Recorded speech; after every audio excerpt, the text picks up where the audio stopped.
திருச்சிற்றம்பலம். தென்னாருடைய சிவனையை போற்றி, எந்நாட்டவர்க்கும் இறைவா போற்றி.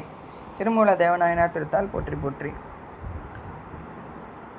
திருமூல தேவநாயனார் அருளிய திருமந்திரம் 2ஆம் தந்திரத்தில் காத்தல் என்ற தலைப்பில் இருக்கக்கூடிய பாடல். திருச்சிற்றம்பலம். உள்ளுயிர்ப்பாய் உடலாகி நின்றான் நந்தி, வெள்ளுயிராகும் வெளியான் விலங்கொளி, உள்ளுயிர்க்கும் உணர்வே உடலுட் பறந்து, தள்ளுயிராய் வண்ணம் தாங்கி நின்றானே. உயிர் வேறு உடம்பு வேறு. ஆனால் நம்ம உடம்பத்தான் உயிராக நம்ம நினைக்கிறோம். அந்த உயிர் தங்குவதற்கு நிலைக்களமாக இருக்கக்கூடியது இந்த உடம்பு. அந்த அந்த கலப்பு முறையில் நின்று நம்மளை காக்கக்கூடிய பெருமான் நந்தியாகிய சிவபெருமான். இந்த மலம் நீங்கிய உயிர் வெள்ளுயிர் என்று சொல்லப்படும். அந்த உயிர்க்கு இடம் கொடுத்தருளும் வெளியாக நிற்கக்கூடியவனும் சிவனே. வெளி என்பது திருவருள் வெளி. அந்த திருவருளில் தான் நம்ம உயிர்கள் எல்லாம் இருக்குது. அதை உணராமல் இருக்குது. பரம்பொருளை அறியாது நிற்கும் உயிர் அதனை அறியும் வண்ணம் பக்குவம் முதிரும் பொருட்டு அதை உடலில் காக்கக்கூடியவனாக இருக்கக்கூடியவன் சிவபெருமான். அந்த உயிர்க்கு உணர்வாகி நிற்கக்கூடியவனும் அவனே. உயிர்களோட ஒன்றாய் உடனாய் வேறாய் அப்படி இறைவன் தொடர்பு இருக்குது. இந்த உயிர் தங்குவதற்கு இடமாக உடல் இருப்பது போல உயிருக்கு உயிராக இறைவன் இருக்கான். அந்த உயிரை உடலாக கொண்டு வீற்றிருந்து அருளக்கூடிய பெருமான் சிவனே. இதையே அப்பர் பெருமான் சொல்லுவார், என்னுள்ளே உயிர்ப்பாய் புறம்போந்து புக்கு, என்னுள்ளே நிற்கும் இன்னம்பர் ஈசனே அப்படின்னு அப்பர் பெருமான் சொல்கிறாரு. தள்ளுண்ட உயிராவண்ணம் தாங்கி நின்றவனும் சிவனே என்பதற்கு பல அண்டங்களிலும் இந்த உயிர்கள் பிறப்பு இறப்பு இதை அடையுது. அப்படி பல அண்டங்களிலும் செலுத்தப்படும் அந்த உயிரை தாங்கி நிற்கக்கூடியவனும் சிவன்தான். இதை நம்ம சித்தியார் பாடல் சொல்லுது, உருவொடு கருவி எல்லாம் உயிர்கொடு நின்று வேறாய் வருவது போல ஈசன் உயிர்களின் மருவி வாழ்வான் அப்படின்னு சித்தியார் பாடல் சொல்லுது. அடுத்த பாடல் திருச்சிற்றம்பலம்.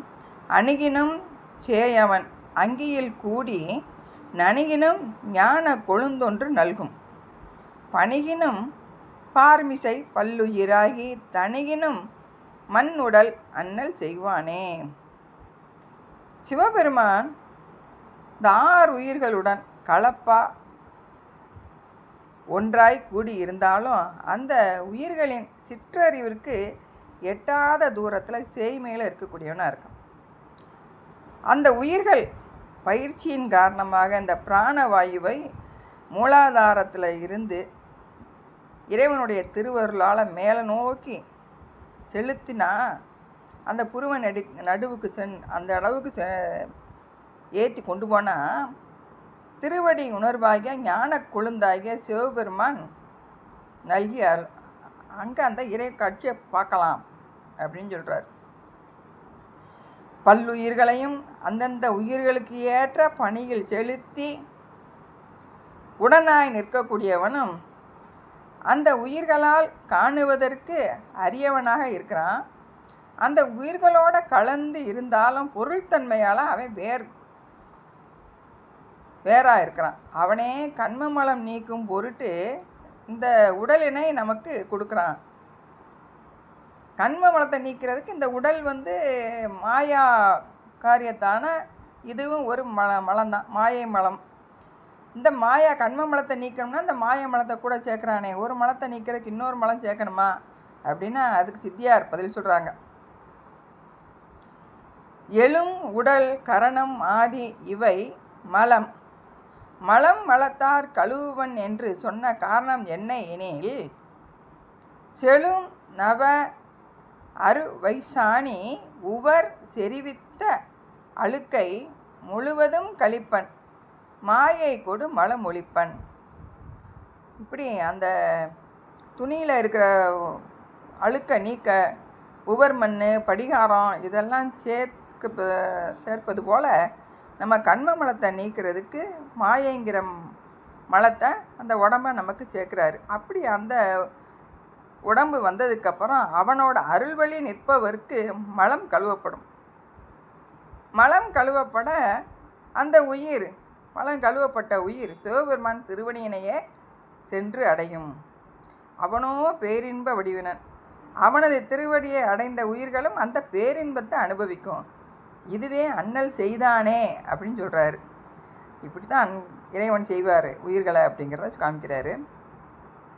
இதற்கு உதாரணமாக சொல்லணும்னா, திருமண வீட்டுக்கு போனால் அந்த திருமண வீட்டில் இருக்க அந்த மகிழ்ச்சி எல்லார்கிட்டையும் தொத்திக்கிற மாதிரி இறைவன் திருவடியை சென்று அடையும் பொழுது எல்லா உயிர்களும் அந்த பேரின்பத்தை அனுபவித்து அப்படி இருக்கும் அப்படிங்கிறத காமிக்கிறாரு. இப்படி உயிர்களுக்கு எப்படி ஒன்றாய் உடனாய் இருந்து வேறாயும் இருந்து காப்பாற்றுறாரு அப்படிங்கிற முறைகளை இது வரைக்கும் சொல்லியிருக்காரு. அடுத்து சம்காரம் அந்த தலைப்பில் சொல்லப்படுறார் அடுத்த பாடல்கள். திருச்சிற்றம்பலம்.